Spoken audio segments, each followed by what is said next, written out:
Ya, seperti yang kita bahas di konten sebelumnya, bahwasanya di atas kertas memang Indonesia memiliki segalanya untuk dapat memenangkan pertandingan melawan Timur Leste dengan mudah.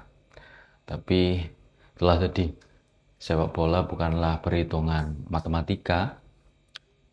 Meskipun secara historical kita menang banyak, bahkan menang mudah mungkin, tapi di pertandingan kemarin skuad yang cukup baik yang kita miliki, kita betul-betul kesulitan, terutama di babak pertama. Permainan daripada tim nasional kita kurang begitu berkembang. Faktor salah satunya adalah memang daripada apa yang dilakukan oleh Coach John Herdman, merotasi beberapa pemain yang dimana difungsikan untuk menyimpan kebugaran di laga krusial menghadapi Vietnam di hari Senin besok.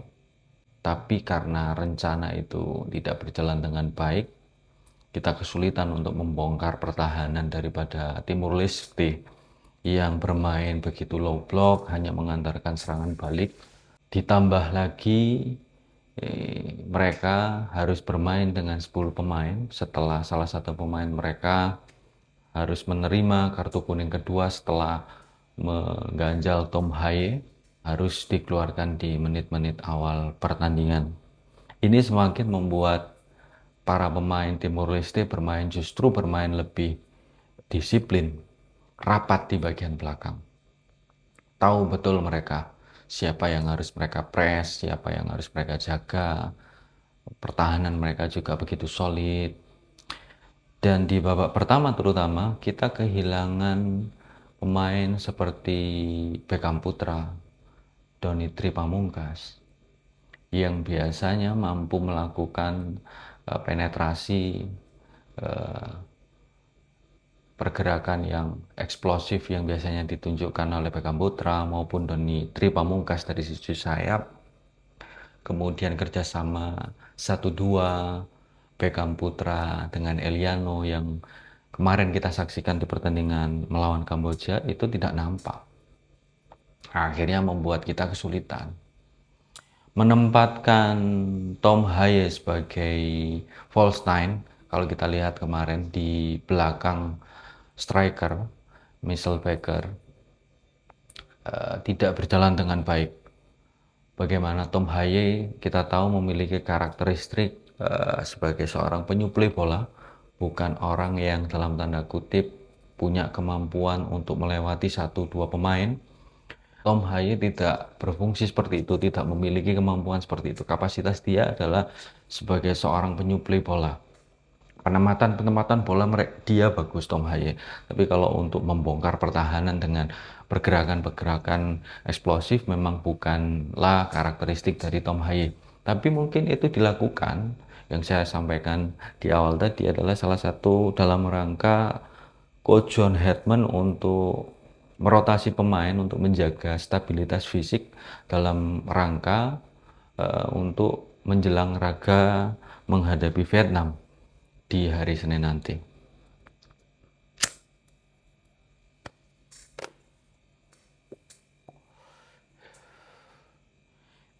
Gay Pence juga kurang begitu maksimal, passing-passingnya banyak yang nggak nyampe, mudah terbaca. Akhirnya pertandingan terutama di babak pertama kemarin ya hanya passing-passing bola yang tidak ada passing-passing yang berani untuk menusuk ke jantung pertahanan. Makanya Michel Baker juga kurang begitu dapat suplai maupun dari crossing, cut inside yang biasa dilakukan oleh Beckham Putra itu nggak kelihatan.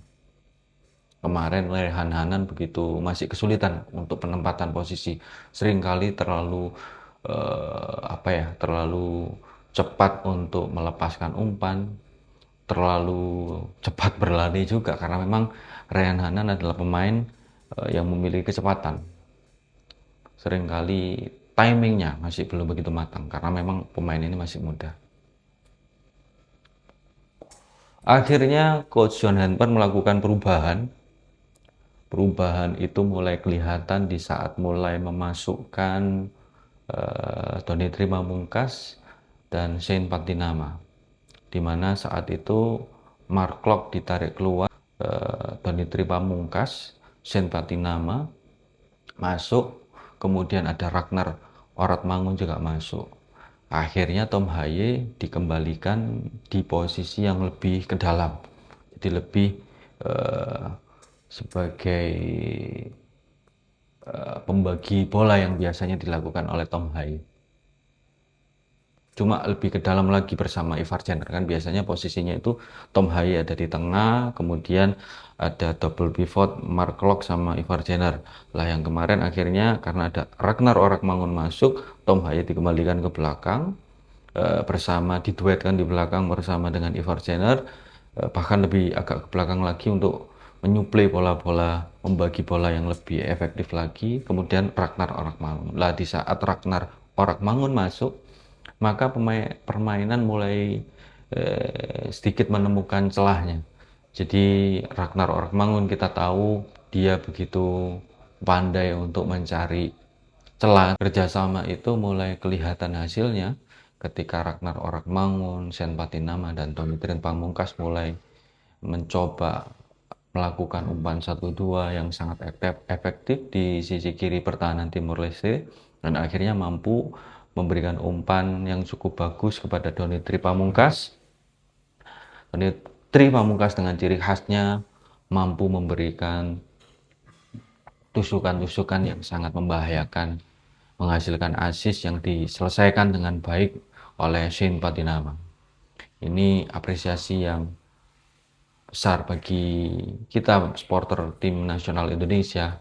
Bagaimana di sini di pertandingan ini kita diperlihatkan mentalitas para punggawa tim nasional ini benar-benar diuji, begitu sabar, tidak buru-buru. Sampai menit ke 60-70-an baru kita memecah kemunduran, itu hampir 1 jam lebih kita bermain tanpa gol. Akhirnya Shane Patinama mampu memecah kemunduran tersebut. Tak lama berselang akhirnya kita mampu untuk menggandakan skor lewat tendangan bebas yang sangat bagus oleh sang Profesor Tom Haye.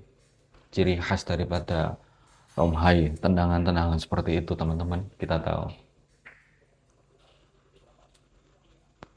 Dan setelah itu terjadi gol lagi lewat penetrasi yang cukup bagus dari Ragnar Orakmangun yang lama kita tidak melihat, terutama setelah dia cedera.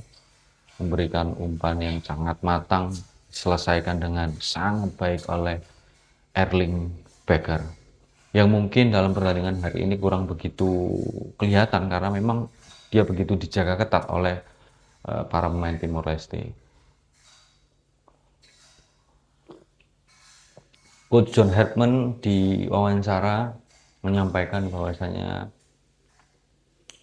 dia sempat kesulitan terutama di babak pertama, tapi dia mengapresiasi para pemain tim nasional terutama dari sisi mentalnya, bagaimana tetap sabar, tetap di dalam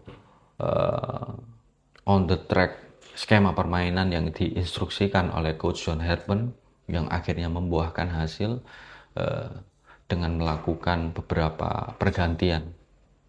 Ini kita lihat bahwasanya sebenarnya tim nasional kita sudah memiliki skema permainan itu memang sudah terlihatan, cuma kerangka tim yang masih perlu kita harus gali lagi.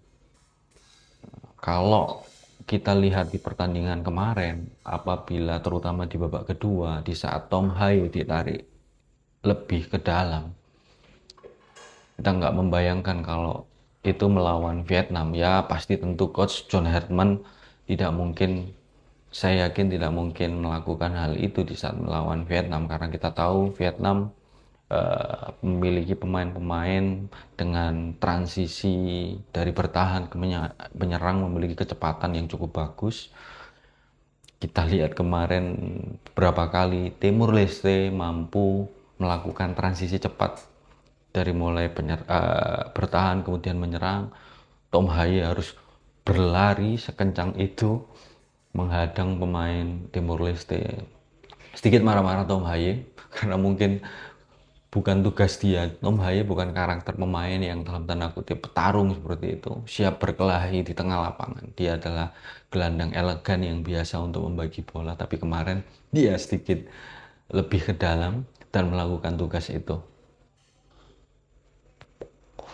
Nggak membayangkan kalau strategi tersebut dilakukan menghadapi Vietnam, maka tentu pemain-pemain Vietnam memiliki kecepatan yang cukup bagus untuk memporak-porandakan pertahanan karena memiliki transisi kecepatan pemain-pemain yang luar biasa. Di tempat yang lain, pertandingan antara Vietnam dan Singapura akhirnya berakhir imbang 0-0. Yang ini tentu dari sisi poin menguntungkan tim nasional Indonesia, yang dimana saat ini Singapura memimpin dengan 7 poin, 2 kali kemenangan dan 1 kali imbang dari 3 pertandingan.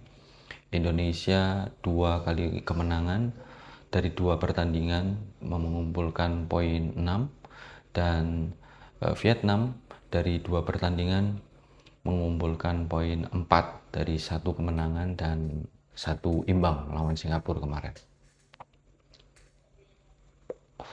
Maka pertandingan di Pekansari sama-sama pertandingan yang keempat, sedangkan kita masih menyisakan seumpama besok menjadi skor imbang, maka kita akan di posisi yang sulit karena kita harus berhadapan tim kuat juga yaitu Singapura, sedangkan Vietnam akan menghadapi tim Kamboja. Jadi kita harapkan tim nasional Indonesia bisa meraih kemenangan di Pekansari menghadapi Vietnam besok untuk mengamankan posisi 2 atau juara grup di Piala AFF grup A 2026 ini. Itu dulu teman-teman review pertandingan Indonesia menghadapi Timur Leste. Apresiasi yang setinggi-tingginya untuk tim nasional kita. Semoga tren positif ini terus berlanjut di pertandingan hari Senin besok menghadapi Vietnam. Salam olahraga, salam kode bola.